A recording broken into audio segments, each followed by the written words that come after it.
इंदौर के जूनी इंदौर इलाके में स्थित है एक ऐसा मंदिर जिसकी आस्था और इतिहास दोनों ही अद्वितीय है। 1200 वर्षों से भी अधिक पुराना चिंतामन गणेश मंदिर न केवल आस्था का केंद्र है, बल्कि कई ऐतिहासिक घटनाओं का साक्षी भी रहा है। आइए देखते हैं हमारी यह खास रिपोर्ट। इंदौर का सबसे पुराना मंदिर क्यों है चिट्ठी वाले गणेश के नाम से मशहूर? इस मंदिर की ऐसी क्या है मान्यता? क्यों देश विदेश से भेजते हैं लोग भगवान के लिए चिट्ठी? क्या चिट्ठी में मनोकामनाएं होती है पूरी? इंदौर में जूनी इंदौर क्षेत्र में स्थित जूना चिंतामन गणेश मंदिर अपनी आस्था और चमत्कारों के लिए देश भर में प्रसिद्ध है। जूनी इंदौर इलाके में स्थित यह मंदिर करीब 1200 वर्षों पुराना है, जिसका निर्माण परमार वंश के राजा ने करवाया था। मंदिर की स्थापत्य कला उस समय की शैली को दर्शाती है, जिसमें काले पत्थरों का प्रमुखता से इस्तेमाल किया गया है। आज भी यह मंदिर अपनी अलग परंपरा के लिए जाना जाता है। भक्त अपने मन की बात भगवान तक पहुंचाने के लिए चिट्ठी वाले गणेश के नाम से चिट्ठी भेजते हैं। पुजारी उन चिट्ठियों को पढ़कर भगवान के समक्ष सुनाते हैं। आधुनिक दौर में अब भक्त वीडियो कॉल और फोन के जरिए अपनी मनोकामनाएं प्रकट करते हैं। वहीं हर दिन सैकड़ों श्रद्धालु यहां दर्शन के लिए आते हैं, लेकिन बुधवार को चतुर्थी के दिन यहां भक्तों की भारी भीड़ उमड़ पड़ती है। 10 दिनी गणेश उत्सव का उत्साह अपने चरम पर है और इसी उत्साह में आज हम पहुंचे हैं जूनी इंदौर क्षेत्र के 1200 साल से भी अधिक पुराने चिट्ठी वाले गणेश मंदिर पर। इस मंदिर की मान्यता है कि यहाँ पर आकर लोग चिट्ठियों के माध्यम से अपनी जो मनोकामनाएं हैं वो भगवान गणेश तक पहुंचाते हैं और उन्हें यकीन है कि उनकी मनोकामना भगवान गणेश सुनेंगे और उस पर अमल करेंगे और उनकी मनोकामनाएं जल्द पूर्ण होगी। गुरु महाराज, इस मंदिर की क्या मान्यता है और चिट्ठी वाले गणेश नाम कैसे पड़ा इस पूरे मंदिर का? इसकी मान्यता ये है कि ये 1200 वर्ष पुराना मंदिर है और इस पे चिट्ठियां जो है, पहले चिट्ठियों का दौर चलता था। तो पहले चिट्ठियां बाहर से आती थी, लोग बाग इसमें चिट्ठियां लिखते थे और अपनी मनोकामना इसमें लिख देते थे। जब उनकी मनोकामना पूर्ण हो जाती थी, फिर वापस चिट्ठियां यहाँ पे आती थी कि हमारी मनोकामना पूर्ण हो गई है गणेश जी की कृपा से। और अब आधुनिक समय युग बदल गया है, तो युग बदलने से मोबाइल का समय आ गया है। तो इस यहाँ पे मोबाइल आने शुरू हो चुके हैं, क्योंकि युग बदला तो मोबाइल आ गया। मोबाइल से लोग बाग अपनी प्रार्थना करते हैं, देश विदेशों से लगाते हैं, फिर उसके बाद फिर से वो रिटर्न फोन लगाते हैं कि हमारी मनोकामना पूर्ण हो चुकी है। और यहाँ पे जो है 10 दिन हवन चलता है। गणेश उत्सव में 10 दिन चलता है। नवरात्रियों में 9 दिन हवन होता है।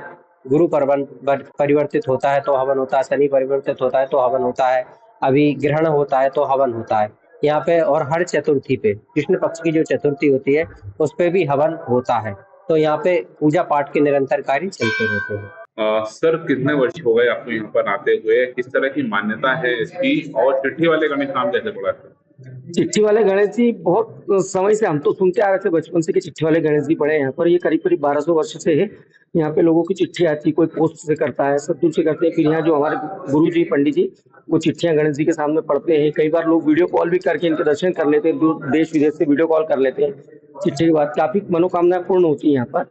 वो 1200 वर्ष से यहाँ लोग मतलब है, काफी प्राचीन मंदिर है। समय समय पर यहाँ पे काफी कार्यक्रम होते हैं, फंक्शंस होते हैं यहाँ पर मंदिर के। और बहुत मतलब सिद्ध विनायक है बिल्कुल। यहाँ पे जो भी आता है एकदम सिद्ध उसके कार्यक्रम होते हैं, काम उसको पूर्ण होते हैं। मंदिर के पुजारी बताते हैं कि औरंगजेब ने अपने शासनकाल में इस मंदिर को तोड़ने का प्रयास किया था, लेकिन मंदिर की महिमा के आगे उसे भी झुकना पड़ा। वहीं होलकर काल में देवी अहिल्या बाई होलकर स्वयं दर्शन के लिए यहाँ आया करती थी। वही कहा जाता है कि जब छत्रपति शिवाजी महाराज दुश्मनों के चंगुल में फंसे थे तो उनके गुरु ने इसी मंदिर में भगवान गणेश से प्रार्थना की थी और उसके बाद शिवाजी महाराज को मुक्ति मिली और वे स्वयं यहाँ दर्शन के लिए आए थे। भगवान गणेश यहाँ चिट्ठियों और कॉल्स के जरिए भक्तों की बातें सुनते हैं। हमारी परंपरा है कि हर चिट्ठी को हम पढ़कर भगवान के सामने सुनाते हैं और कई भक्तों की मनोकामना पूरी होती भी देखी है। जूनी इंदौर क्षेत्र स्थित ये चिट्ठी वाले गणेश का मंदिर जो है वो 1200 सालों से भी अधिक पुराना है।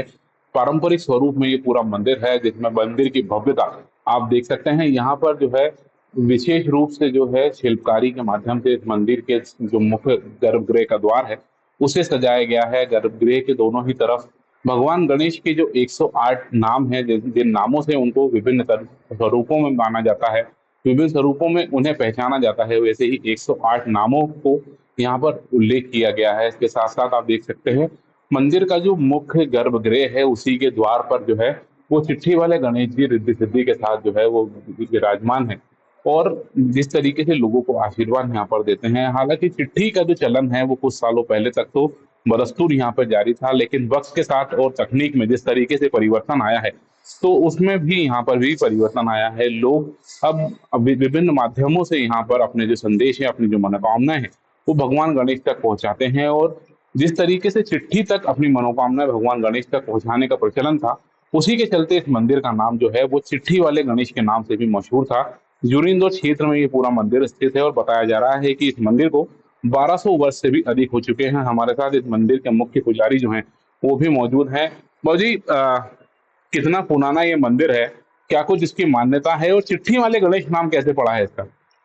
बेटा, ये 1200-1300 साल पुराना है और परमार कालीन राज्य है, उस जमाने का बना है।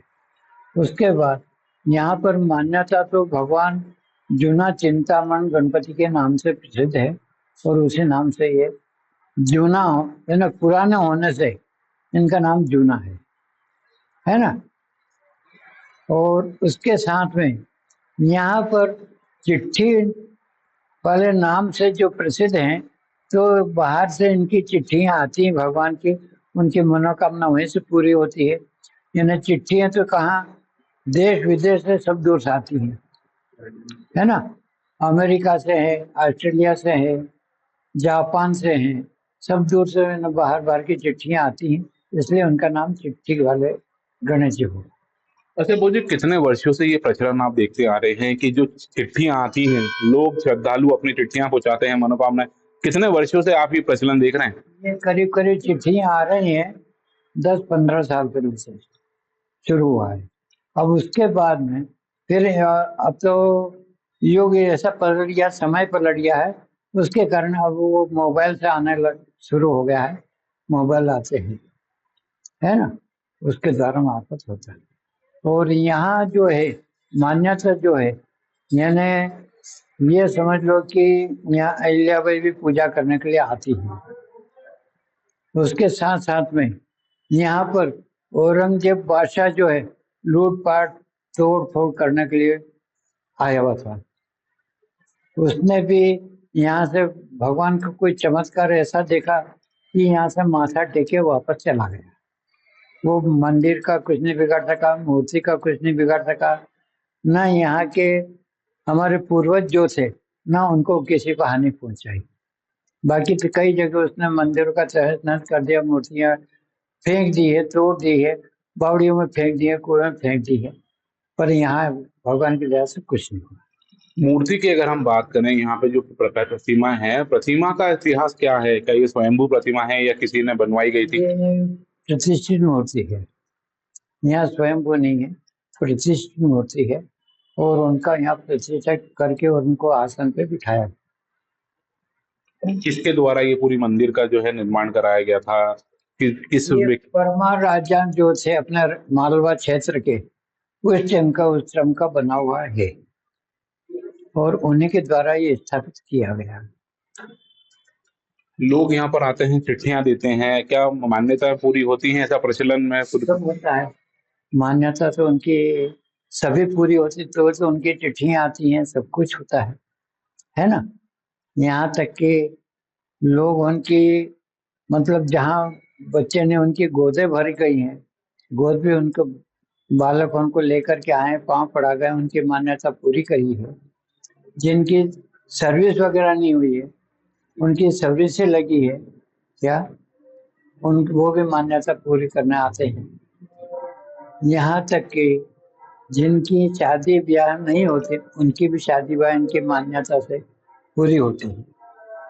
तो ये जो मंदिर है विभिन्न मान्यताओं के लिए प्रसिद्ध है। यहाँ पर लोग अपनी मनोकामनाओं के स्वरूप में जो है चिट्ठियां पूर्व में पहुंचाया करते थे। वहीं जो तकनीक में बदलाव हुआ है, उस बदलाव के बाद जिस तरीके से जो पूरा जो है प्रचलन बदला है, लोग मोबाइल के माध्यम से भी अपनी प्रार्थनाएं भगवान गणेश तक पहुंचा रहे हैं। और ये मान्यता है कि परमार काल में ये पूरा मंदिर का निर्माण किया गया था और तब से लगातार कई बार इसे ध्वस्त करने का जो प्रयास है वो औरंगजेब के द्वारा भी किया गया था। लेकिन अब मंदिर जो है वो बदस्तूर अपने स्थान पर है और इसकी जो भव्यता है, इसकी जो प्रमुखता है, वो लगातार बढ़ती जा रही है।